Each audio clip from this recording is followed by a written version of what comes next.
Delhi's India Gate Monument is bathed in floodlights tonight.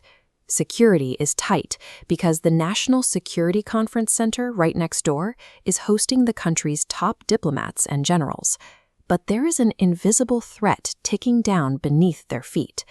This topographical map displays Project Helios.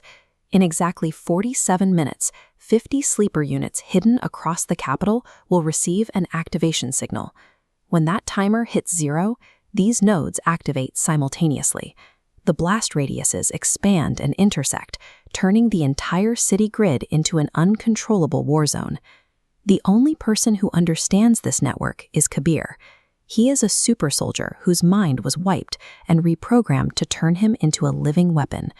But that psychological conditioning is cracking. Memories of his true identity, a man named Rudra, are forcing their way to the surface. To stop the activation, Kabir and his former commander Arjun have a single, highly specific objective.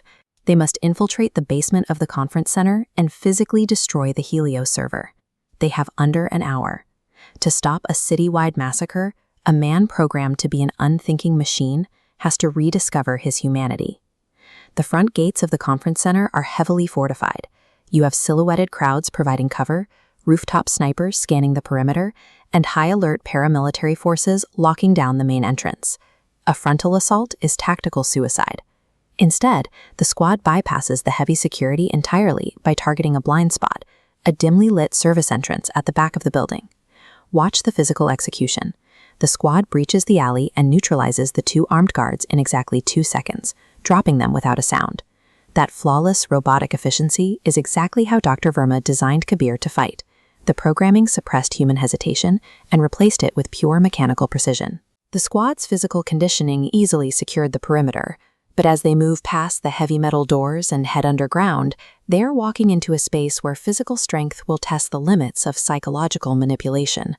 The squad descends into a blue-lit basement server room. Instantly, the silence breaks. They are ambushed by a squad of active sleeper units guarding the mainframe.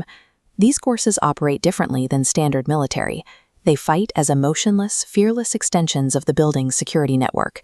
They register no pain, and they do not retreat. Rudra and Arjun counter them by relying on human synergy. Instead of matching the machine's rigid programming, they adapt on the fly, covering each other's blind spots and fighting in tandem to dismantle the unit.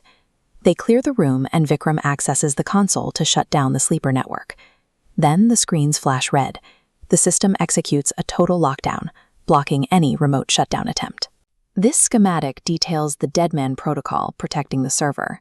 If anyone tries to disable the network digitally, a signal travels down this red conduit, instantly detonating a massive payload of explosives wired into the building above. The squad hits a brutal tactical paradox. They can stop the Delhi network, but completing that digital mission will vaporize the hundreds of innocent diplomats and civilians gathered on the floors right above them. There is only one physical workaround. To safely stop the citywide network, the central processor has to be pulled from the console and destroyed manually. The cost of that extraction is absolute. Crushing the core processor will bypass the building's explosives, but it will trigger a localized blast directly in the operator's hands, killing them instantly. Arjun steps toward the server to do it. Years ago, he authorized the protocol that wiped Rudra's mind, and he views this sacrifice as the only way to atone for stealing a man's life. Rudra blocks his path. He refuses to let his former commander die for him. In that refusal, the obedient, programmed persona of Kabir shatters completely. He looks at the chip. No commanding officer is giving him an order. Dr. Verma is not pulling a psychological trigger. Crushing the chip is his choice.